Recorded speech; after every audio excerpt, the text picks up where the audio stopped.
Bonjour, Dieu m'a mis sur le cœur de partager avec vous le livre de son prophète Malachie. Malachie commence son livre, on le lit au chapitre 1, verset 2, par ces mots. Le Seigneur déclare à son peuple, moi le Seigneur, je vous aime. Et je trouve extraordinaire ce commencement. Dieu, dans ce livre, on le verra, va être amené à faire des reproches à son peuple.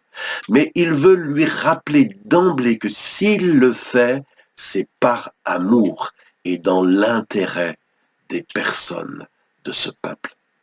Et pour nous, il en est de même. Dans l'Épître aux Hébreux, il est dit, mon fils, ne crains pas d'être corrigé par le Seigneur et ne te décourage pas quand il t'adresse des reproches, car le Seigneur corrige celui ou celle qu'il aime. Alors, ne crains pas de t'exposer à la parole de Dieu. Oui, la parole de Dieu est tranchante. Oui, la parole de Dieu est un miroir qui nous révèle les choses aussi que Dieu n'aime pas, les choses qu'on doit changer.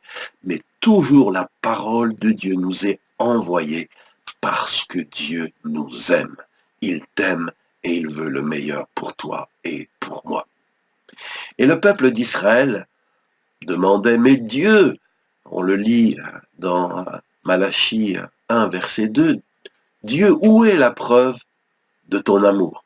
Et Dieu leur répond au verset 3, Ésaü n'était-il pas frère de Jacob, et pourtant j'ai aimé Jacob.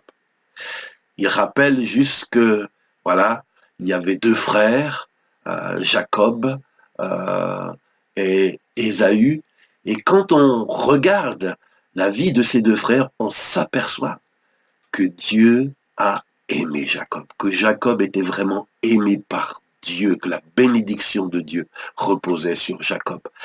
Et pour nous, qui ne sommes peut-être pas d'Israël, comment savons-nous quelle est la preuve que nous sommes aimés de Dieu? Eh bien, pour nous, nous lisons dans Romains chapitre 5, verset 8, Dieu nous a prouvé à quel point il nous aime. Le Christ est mort pour nous alors que nous étions encore pécheurs.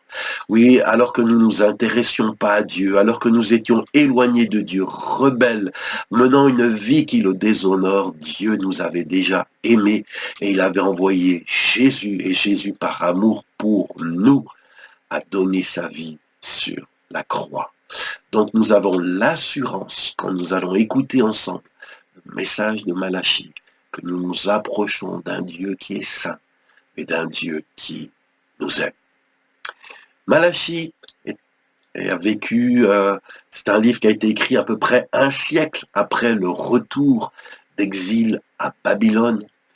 Donc on se rappelle que Israël, à cause de ses nombreuses fautes, avait été envoyé en exil, mais Dieu a eu pitié d'eux, il les a ramenés dans le pays, ils ont reconstruit le temple, et là, il y a eu l'espoir que ce retour d'exil à être le début d'une nouvelle ère, d'un renouveau national. Et un siècle après, on s'aperçoit que cet espoir est déçu. Et peut-être les gens disent, mais Dieu, tu nous avais promis, Dieu, nous pensions que quand on allait revenir, ça allait être extraordinaire. Pourquoi? Pourquoi ces difficultés? Pourquoi ne voyons-nous pas les bénédictions de Dieu couler en abondance? Et là, le Seigneur, au travers du prophète Malachie, va révéler que Dieu les aime, que Dieu veut les bénir, que Dieu veut leur accorder la vie et la vie en abondance, et que s'ils ne la vivent pas, c'est à cause de choses qu'il faut changer dans leur vie. Et le premier message que Malachie adresse, il l'adresse aux prêtres. On lit Malachie chapitre 1 verset 6, « Moi le Seigneur de l'univers, voici ce que je dis aux prêtres. » Alors vous pouvez dire, mais ça ne me concerne pas, moi je ne suis pas prêtre. Bien si, dans le Nouveau Testament, dans la Nouvelle Alliance, tous les croyants, tous les chrétiens sont prêtres de Dieu. C'est ce qui est écrit dans 1 Pierre, chapitre 2, verset 10. Tu peux aller le vérifier dans ta Bible. Il y est écrit, vous êtes les prêtres du roi. Alors, puisque nous sommes les prêtres du roi, écoutons le message que Dieu nous adresse au travers de son prophète Malachie. Chapitre 1, verset 6.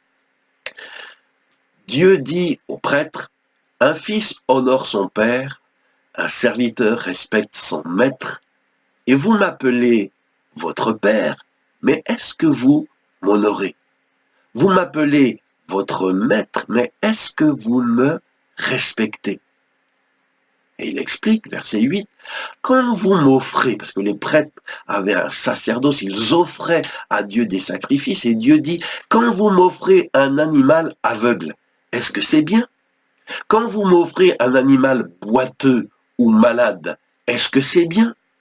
Présentez donc cet animal à votre gouverneur. Est-ce qu'il sera content?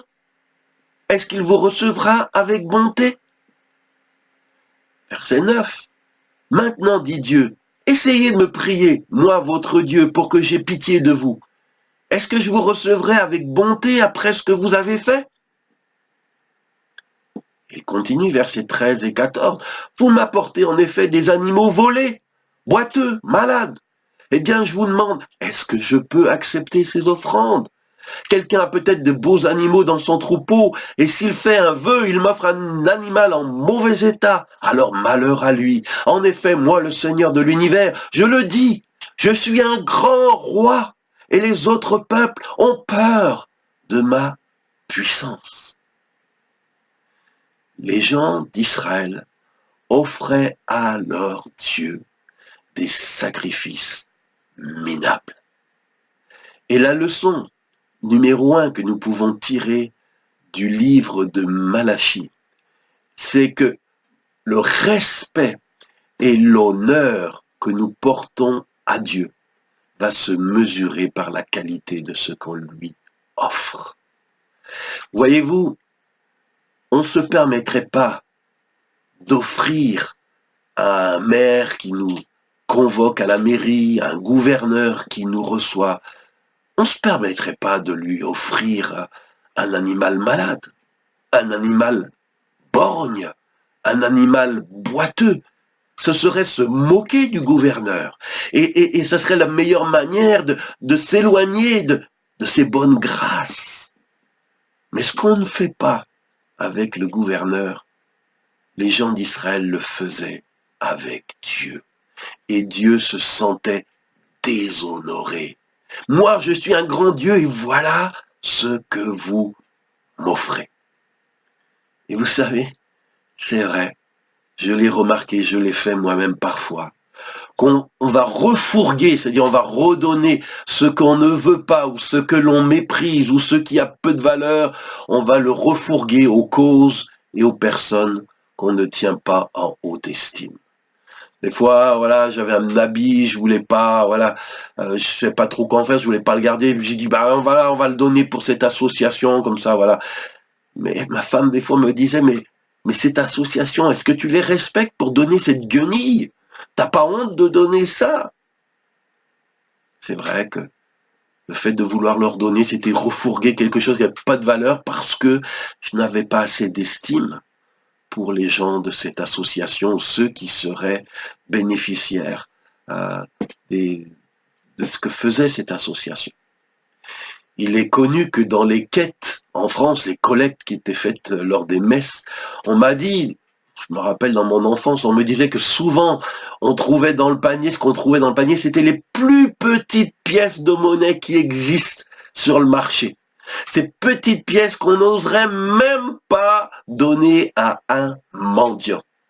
Eh bien, les chrétiens les mettaient dans la collecte le dimanche quand ils allaient à la messe pour honorer Dieu. Honorer Dieu?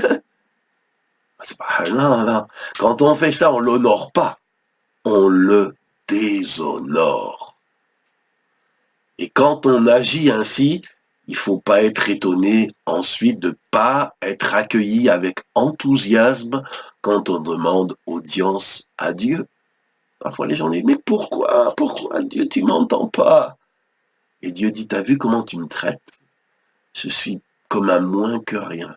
Ce que tu m'offres, ce que tu me présentes traduisent le peu de respect, le peu de valeur que j'ai à tes yeux. Peut-être tu t'es déjà senti un jour offensé par un cadeau méprisable qu'on t'a offert et tu t'es dit vraiment celui qui m'a offert ça, il s'est moqué de moi. Il aurait mieux valu qu'il n'offre rien. Moi, ça me rappelle mes enfants qui parfois, en rigolant, me rappellent les petits cadeaux que j'avais l'habitude de leur ramener lors de certains de mes voyages. Je n'avais pas beaucoup d'argent et parfois on me logeait dans un bel hôtel et là je voyais des choses que j'avais pas l'habitude de côtoyer et quand je faisais ma valise, je prenais le petit dentifrice, le petit shampoing qu'il y avait à l'hôtel et puis la cape pour mettre sur les cheveux pour pas se salir les cheveux puis je ramenais ça dans ma valise et puis quand j'arrivais à la maison, je disais les enfants venez, puis j'ai un petit cadeau pour vous, puis je leur donnais les petits trucs que j'avais pu ramasser dans mon hôtel qui était de classe. Et aujourd'hui, mes enfants me le rappellent, ça leur fait rigoler. Parfois, vous savez, on le fait parce qu'on n'a pas les moyens d'offrir des choses plus luxueuses, qui ont plus de valeur. Mais peut-être, comme la pauvre veuve, t'as pas les moyens d'offrir quelque chose à Dieu de grande valeur. Mais si ce que tu offres traduit un véritable amour que tu as pour Dieu, alors sache que ton offrande, aussi petite soit-elle, il y prend un grand plaisir. Alors, mes amis, mes frères, mes sœurs, le grand message que Dieu nous a laissé au travers du prophète Malachie au premier chapitre, c'est que nous devons honorer Dieu. Et on honore Dieu en lui offrant des choses qui manifestent le respect que nous avons pour lui et qui l'honorent vraiment car il est le grand Dieu, digne de toute louange, de tout amour et de toute gloire. Je vous donne rendez-vous vendredi prochain. Nous découvrirons ensemble le chapitre 2 du livre du prophète Malachie. Que Dieu vous bénisse et à vendredi.